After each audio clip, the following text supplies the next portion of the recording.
Alors oui, ça avance. Vraiment, voilà une bonne nouvelle, cet hôtel de police. Nous voterons cette délibération. Le droit à la sécurité est un droit fondamental qui n'est ni de gauche ni de droite. Et l'insécurité à Lille, elle est bien réelle. Merci, monsieur l'adjoint, pour votre franchise. 25 policiers municipaux en 2021, 10 caméras municipales sur l'espace public, en plus des 8 qui existent déjà à Oisem, et un centre de supervision urbaine pour utiliser efficacement les images des caméras. Tout cela est très attendu.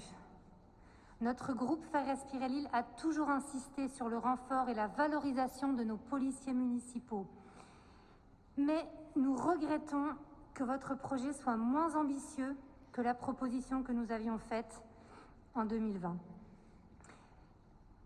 Ce premier pas, nous vous en félicitons, mais quand nous avons découvert, comme tous les Lillois, le contenu détaillé de l'hôtel de police, nous avons trouvé un projet à minima. Dans ce bâtiment, vous n'allez pas regrouper sur un même site accessible au public, bien visible, comme nous l'aurions voulu, les différentes structures en charge de la sécurité et de la citoyenneté.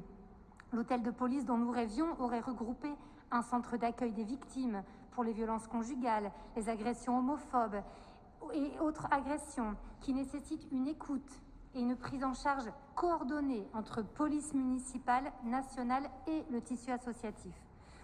Ou encore, nous aurions aimé voir sur place le centre d'accès au droit avec les consultations bénévoles des professionnels du droit, qui est encore aujourd'hui trop confidentiel.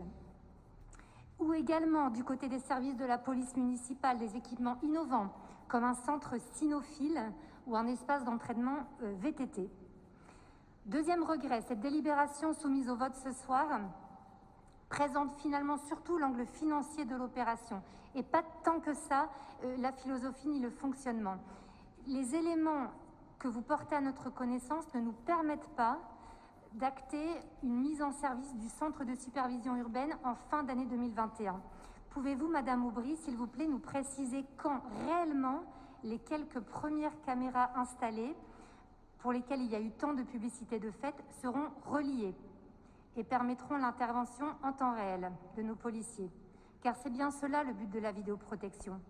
Et tant que nos caméras seront nomades, l'efficacité du dispositif, vous le savez, Monsieur Ménaud, ne sera que partielle. Cette vidéoprotection, rappelons-le, est une demande forte des habitants et des commerçants de tous les quartiers, aux abords des métros et sur les zones sensibles. Nous avons d'ailleurs proposé à Monsieur Ménaud, notre adjoint à la sécurité, que les conseillers de quartier nouvellement désignés soient invités dans les cellules de veille pour participer au choix des emplacements. Troisième et dernier regret, peu d'informations dans votre délibération sur les opportunités budgétaires à saisir pour alléger le coût de tout cela pour nos contribuables. Pour ce genre de projet se pose la question de la mutualisation des moyens et des informations au niveau métropolitain. Madame Aubry, Monsieur Menot, où en sont les discussions avec les villes voisines et la MEL pour optimiser les coûts et maximiser l'efficacité des poursuites? Nous souhaitons vous indiquer également que pour ce projet, un cofinancement État-Europe est aussi envisageable.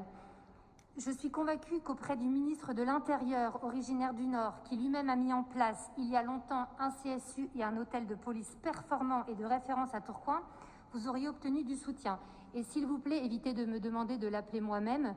Vous êtes maire, vous êtes adjoint à la sécurité, vous en avez plus que moi les moyens, parce que c'est souvent la réponse que vous me faites, Madame le maire. Donc, je conclus, votre projet, c'est un premier pas, mais il est trop peu ambitieux au regard des enjeux de sécurité d'une grande ville, cœur de métropole et d'Europe. Il ne faudrait pas que les avancées en matière de tranquillité publique se résument à un simple ravalement de façade et à quelques moyens supplémentaires. Deal, vol, insécurité quotidienne, nous avons ici à Lille le 6e quartier le plus chaud de France, pardonnez-moi l'expression. Les Lillois attendent une politique forte de prévention, d'action et d'évaluation. Monsieur l'adjoint, je vous souhaite bon courage pour votre mission et je vous remercie.